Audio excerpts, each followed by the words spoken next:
नमस्कार। कृति चौहान क्लासेस में आपका स्वागत है। आज हम हिंदी व्याकरण में काल के बारे में जानेंगे। तो आइए स्टार्ट करने से पहले चैनल को सब्सक्राइब करें, पसंद आए तो लाइक करें, कमेंट्स करें, बेल आइकन के बटन को प्रेस करें। तो आइए स्टार्ट करते हैं। काल काल समझिए काल क्या है। बच्चों, पिछले अध्याय में हमने क्रिया के विषय में जाना। कुछ क्रियाएं बीते समय में हो चुकी होती हैं, कुछ चल रहे समय में अर्थात वर्तमान में हो रही होती हैं, तो कुछ आने वाले समय में घटित होंगी। निम्नलिखित वाक्यों में रंगीन छपे पदों को ध्यानपूर्वक पढ़िए और समझिए। ठीक है, आगे समझेंगे। यशिका बस में चढ़ गई। ठीक है, चढ़ गई। यश ने सुंदर चित्र बनाया। यश ने सुंदर चित्र बनाया। यशिका बस में चढ़ रही है। चढ़ रही है, ध्यान देना। यशिका बस में चढ़ेगी। चढ़ेगी, ध्यान देना। यश सुंदर चित्र बनाता है। यश सुंदर चित्र बनाता है। बनाता है, ठीक है। यश सुंदर चित्र बनाएगा। बनाएगा, ध्यान देना। तो आइए आगे समझते हैं। उपयुक्त वाक्यों में क्रियाएं अलग अलग समय में घटित हो रही हैं।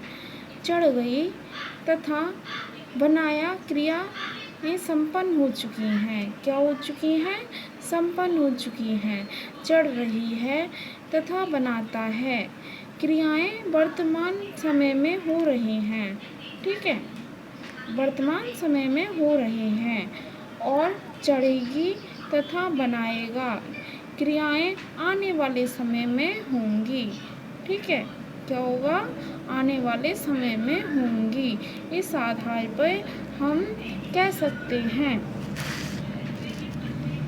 क्रिया के जिस रूप से उसके घटित होने के समय का बोध होता है। ठीक है, क्या होता है? बोध होता है।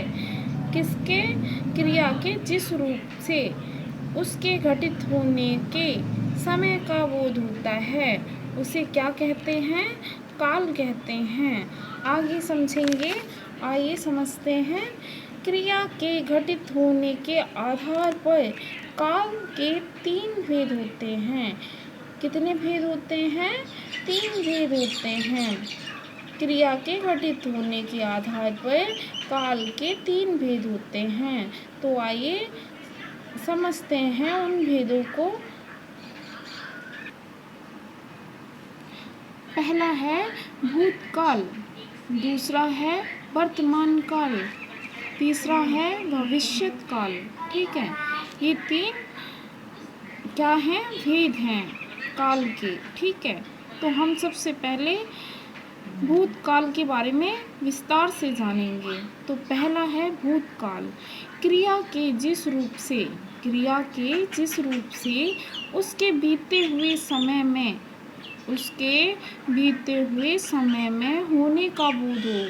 ठीक है, उसे भूतकाल कहते हैं। जैसे हमारी बेचैनी और तनाव खत्म हो गए। यहाँ पे भूतकाल का बोध हो रहा है, हो गए। ठीक है, जैसे हो गए, हम बड़े इत्मीनान से घर की तरह बैठ गए। ठीक है, तो गए, यहाँ पे भी बैठ गए। भूतकाल का बोध हो रहा है, बीते हुए समय का बोध हो रहा है। ठीक है, हंसी मजाक शुरू हो गया। ठीक है, अब आगे उदाहरण के तौर पे समझेंगे। चित्रा ने खाना खाया। ठीक है, खाया, ये बीते हुए समय में होने वाली क्रियाएं हैं। चित्रा खाना खा चुकी होगी। होगी। चित्रा खाना खा रही थी। चित्रा खाना खाती थी। चित्रा खाना खा चुकी थी। खाना बना होता तो चित्रा खा लेती। ठीक है, आगे समझेंगे।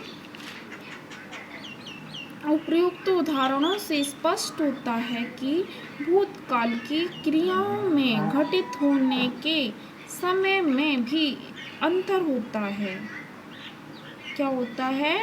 समय में भी अंतर होता है। किसमें? घटित होने के समय में। ठीक है, इस आधार पर भूतकाल को 6 वर्गों में बांटा गया है। कितने वर्गों में बांटा गया है? 6 वर्गों में बांटा गया है। तो भूतकाल के आइए वर्गों को देखते हैं। पहला है सामान्य भूतकाल। दूसरा है अपूर्ण भूतकाल। तीसरा है आसन्न भूतकाल। चौथा है संदिग्ध भूतकाल। पांचवा है पूर्ण भूतकाल। छठा है हेतुमत भूतकाल। अब भूतकाल के भेदों को विस्तार पूर्वक जानेंगे, तो आइए समझते हैं। सामान्य भूतकाल।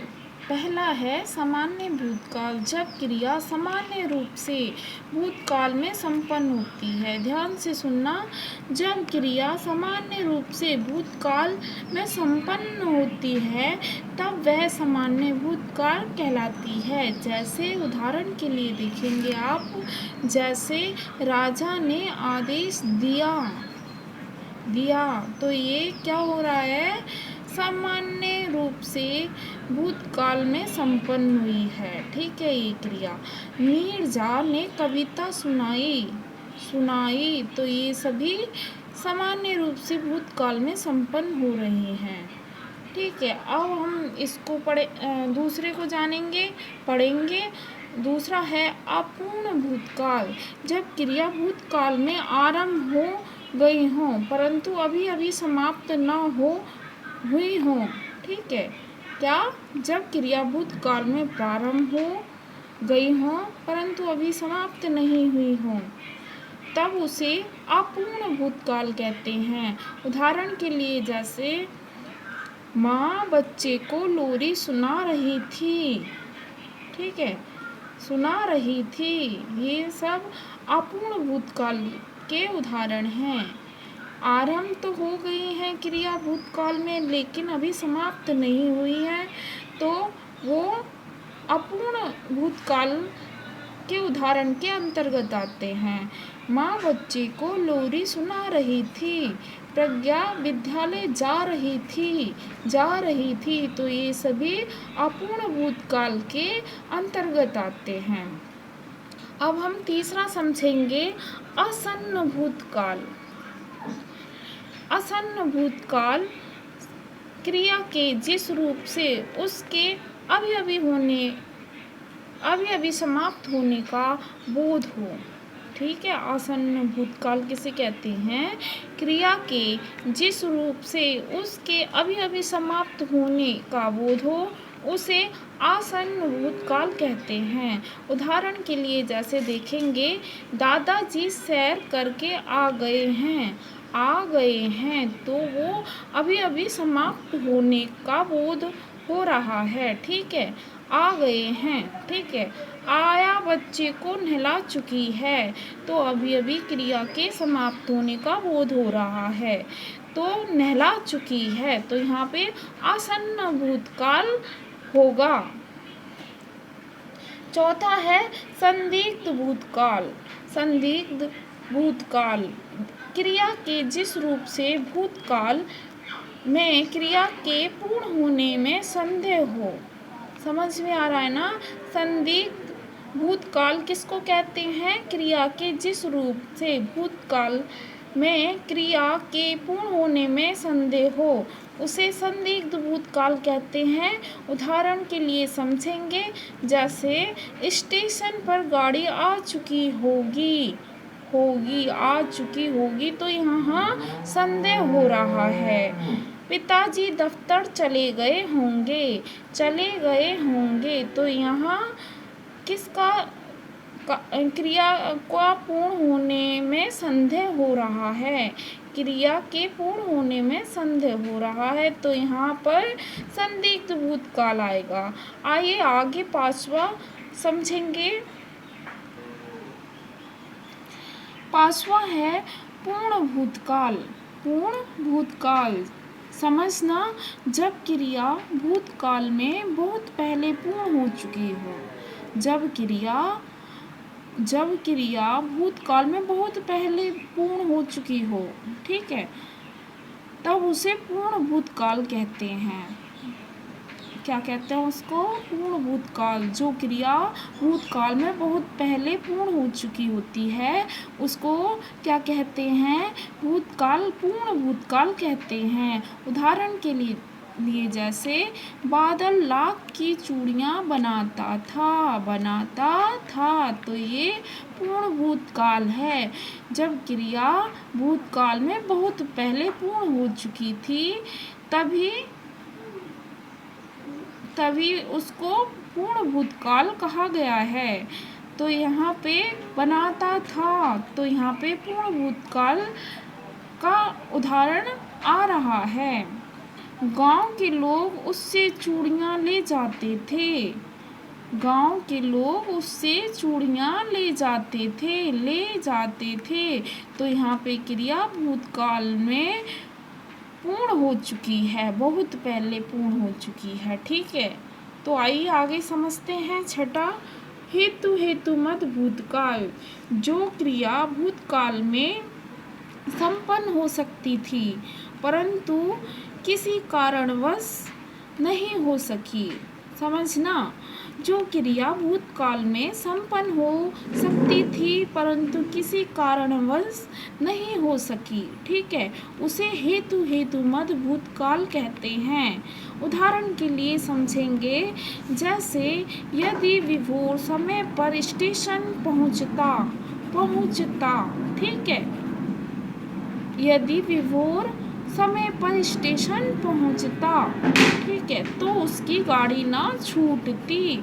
तो यहाँ पे किसी क्रिया का संपन्न हो सकती थी कोई क्रिया परंतु किसी कारण से नहीं हो सकी, तो वहाँ पर क्या आएगा? हेतु मत भूतकाल आएगा, ठीक है। यदि वृक्ष ना कटते तो वर्षा समय पर होती, तो यहाँ पे क्या हो रहा है? हेतु मत भूतकाल हो रहा है। जैसे जो क्रिया भूतकाल में संपन्न हो सकती थी परंतु किसी कारणवश नहीं हो सकी, तो वहाँ पर हेतु मत भूतकाल आएगा। आज की वीडियो में बस इतना ही। आगे की वीडियो में देखेंगे, सुनेंगे, समझेंगे। धन्यवाद।